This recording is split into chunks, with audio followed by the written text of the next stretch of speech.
Hello, Gene the OK Boomer here. Welcome to today's vlog. And I trust everybody had a great, happy new year. And I guess one thing we could celebrate is 2020 is over. This is not a very good year. Let's be honest. This was not a very good year.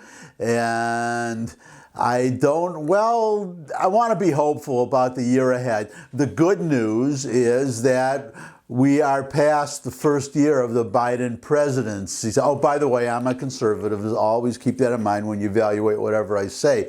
Anyhow, this unfolding disaster of the Biden presidency, we got through the first year of it. 1 year is over. The bad news, of course, is we have 3 more years of this disaster to go.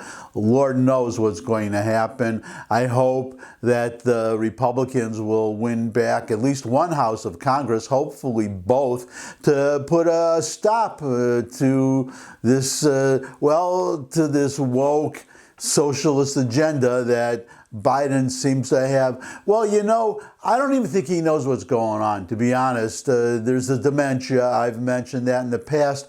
But also, I'm sure everybody knows about the Let's Go Brandon flap. When he was speaking to somebody around Christmas, he was speaking to somebody at NORAD, a father, young father, and at the very end, the gentleman said, "Let's go Brandon," and Biden said, "Let's go Brandon, I agree." Now, you could say somebody put one over on Joe Biden, but there's really something very serious here to worry about, because it's obvious that, I mean, you might want to chalk it up to dementia, his declining mental faculties, and forgetting about or just instinctively agreeing with something that somebody said just to go along, get along, be a nice guy.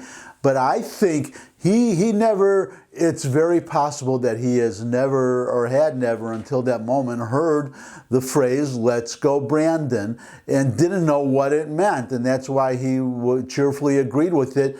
If that's true, that shows how insulated he is from the rest of the world, how isolated his handlers and his nursemaid wife and the chief of staff, Ron Klain, whoever is actually running the government and setting policy, how isolated they're keeping him, because he doesn't, if he doesn't know the phrase "Let's go Brandon," if he doesn't know what that means, then as I said, unfolding disaster, and we are really in trouble going ahead 4 years. Maybe somebody has to, if he eats Chinese food, if he gets Chinese takeout deliveries, somebody should slip some message into his Chinese fortune cookie, let him know what's going on outside this cocoon that he's locked into.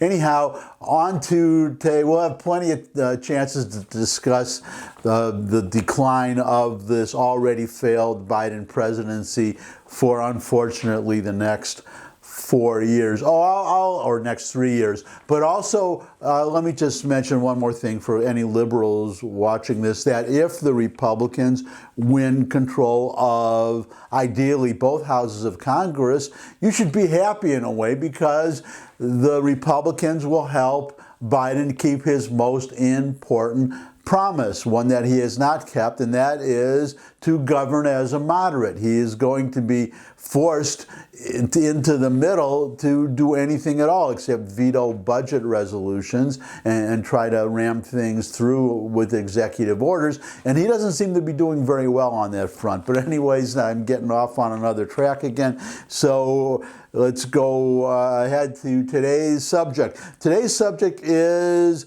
hypocrisy, liberal hypocrisy, and this is, well, I'm a Second Amendment guy, so this is especially close to my heart.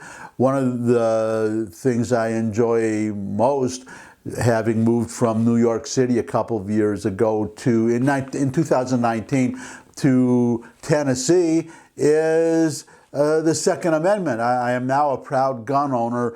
I had a rifle back in New York, city, but I had to get fingerprinted, believe it or not, to get a rifle. And forget about getting a handgun. I mean, you could get one, but it's very expensive, and you can't take it with you.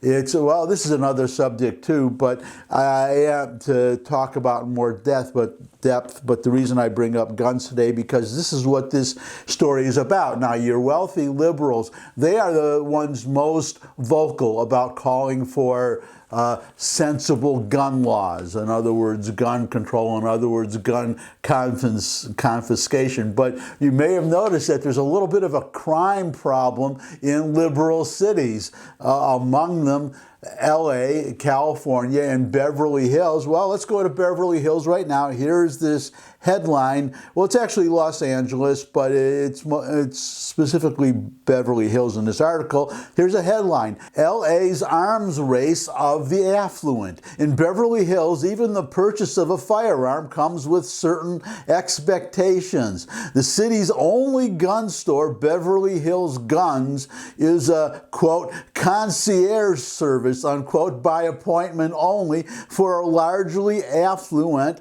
clientele, and business is booming. So, well, first of all, I had no idea.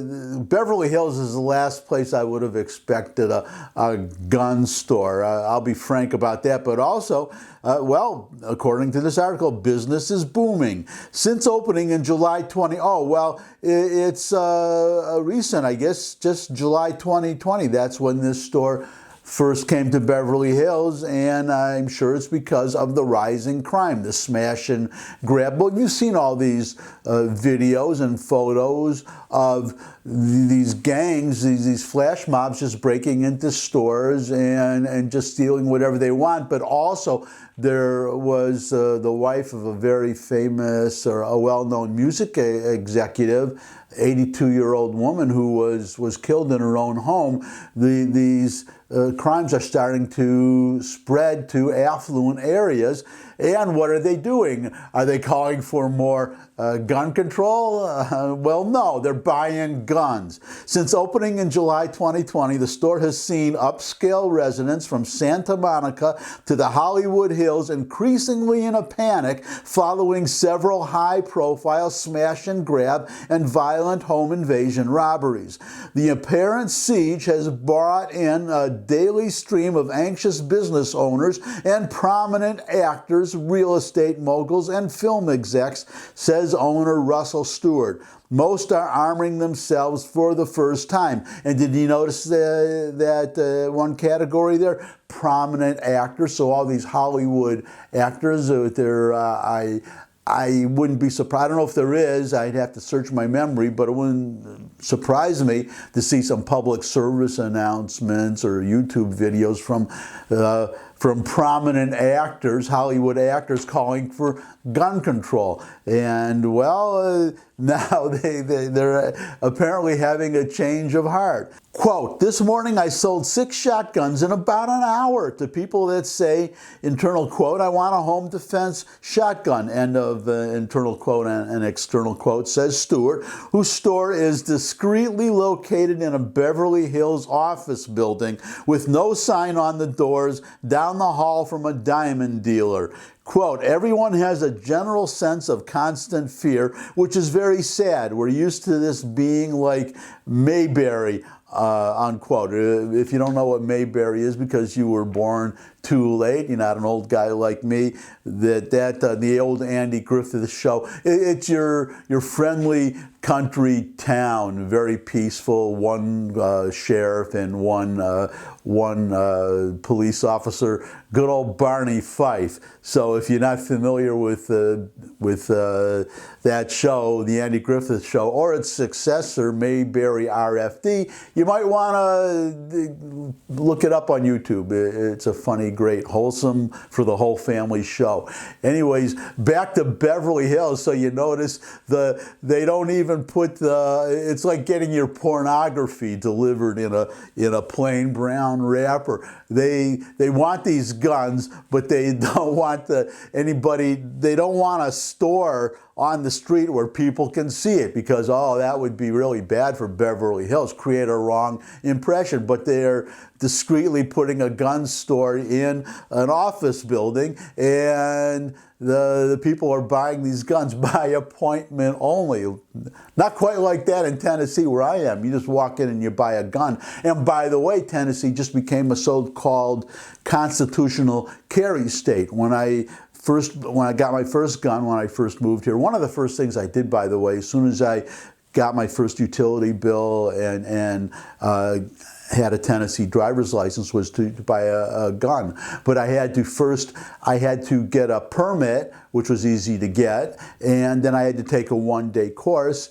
Now you don't, and then I got the permit, and I had to take a test, a written test and a marksmanship test.